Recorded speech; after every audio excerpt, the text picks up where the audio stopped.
tons more people outside and tons more mosquitoes too. Alright, what did I read today? It was kind of an interesting scenario with this story I read. As you guys all know, during this pandemic, there's a lot of businesses that are using drones to deliver items, basically improvising because it's more efficient, I suppose, like from what they're doing. Some people think it's a great idea. Some people say no, ban them all, or basically it's too dangerous. How about a dentist using it? This one here says, Willow's drone delivery service. Yesterday, we carried out the first emergency drone delivery of medicines to one of our dental clients. So far, in the COVID-19 crisis, we have helped over 167 clients through our no-contact drive in emergency systems. This time, we thought we'd go one step further. When one of our long-standing clients came down with an infection, we were going to deliver them by car as we have done for the past few weeks. But this time, using Mavic Pro drone technology along with satellite navigation along with some careful hacking of the software inside the drone to allow it to carry the additional load, we successfully delivered antibiotics to our very grateful, if not slightly bemused client within 7 minutes. I can't believe an official business actually wrote that on their pages. And it says they were traveling like what, 27 miles per hour? And it says, if you'd like to be a part of the practice that's consistently innovating and providing solutions to all our clients, please don't hesitate to contact us. So yeah, you can see the video that they posted. You can see, I guess, the gimbal, like the image is all jittery and stuff like that. Oh man, that just reminds me of the gimbal problems with the original Mavic Pro that everyone has usually, huh? As much as I think the regulations and stuff are ridiculous and over the top, I don't know, would you consider this one too dangerous? 7-minute flight, basically hacking the software so that it allows you to carry the heavier load than the drone's meant to be. So here's the interesting thing. Apparently people saw this, that they posted this on their sites and stuff, and they reported it to police. It says, dentist reported to police after using drone to deliver medicine. A dentist has apologized after being reported to the police for using a drone to deliver medicine to a patient. Some interesting phrases too that they wrote apparently. It gets you to think about things like regulations, if it's over the top or not, are people overreacting? It says here, as a dental practice that's constantly pushing the boundaries in patient care, it seems in carrying out drone deliveries of essential medicines to clients in needs in a time of need and lockdown, we upset some people on social media that take drone flying very seriously and reported us to the police, saying, quote, we can assure you that no one was hurt, our patient is out of pain, and it wasn't our intention to upset anyone. We genuinely thought we were helping people in lockdown and didn't think we'd be interfering with any planes in the sky. So for those of you that report us to police, consider our knuckles wrapped. We're sorry for thinking too far outside the box. So does that kind of sound like an apology or more, I guess, bitterness? Like who the heck would report this, so to speak? Although it was interesting reading the police response according to them. It says here, quote, the incredibly professional police officers from Warmbourne are satisfied that no crimes have been committed. A risk assessment was carried out and no rules and regulations were broken. May we take this opportunity to apologize to the professional drone community for any offense caused and wish the people of Wolverhampton the best of health over this difficult time. We continue to serve our community and carry out essential medical and dental care without the use of drones. So wait, that's kind of a twist, isn't it? I would assume most places, they just take it way too seriously in terms of like drones and stuff like that, even if it is just flying for cinematography, like a small one.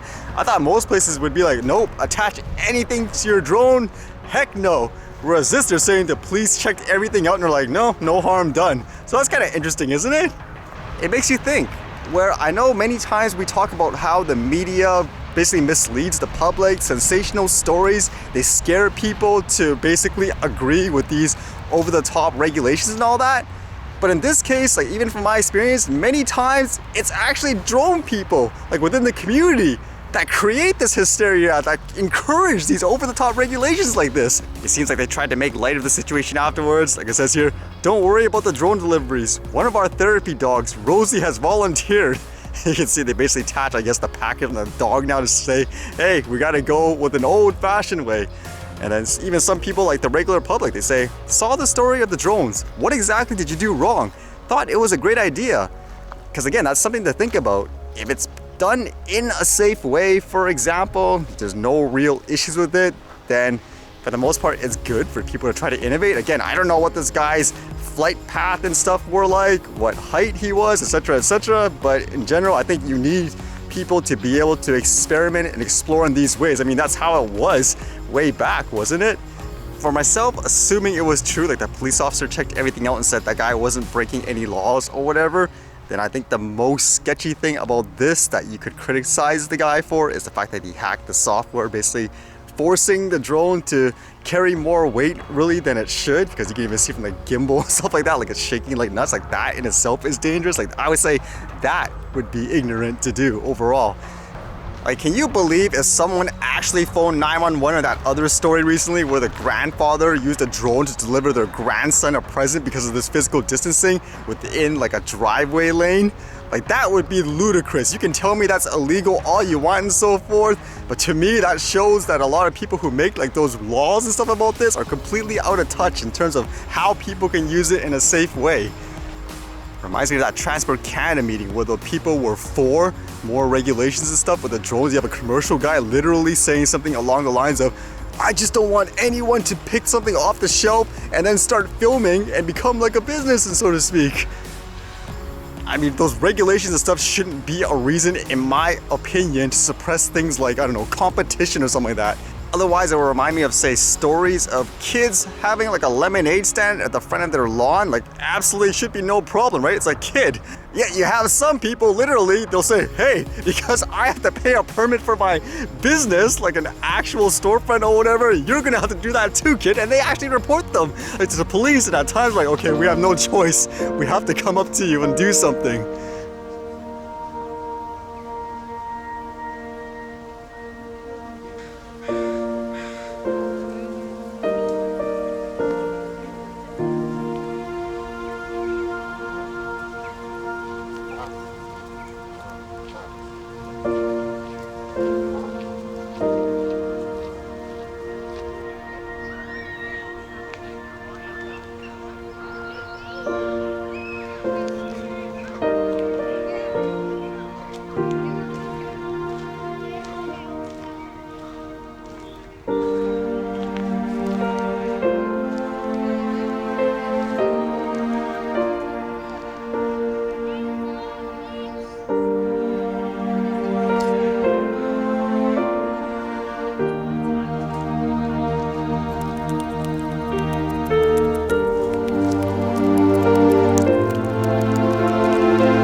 All right, see you guys later.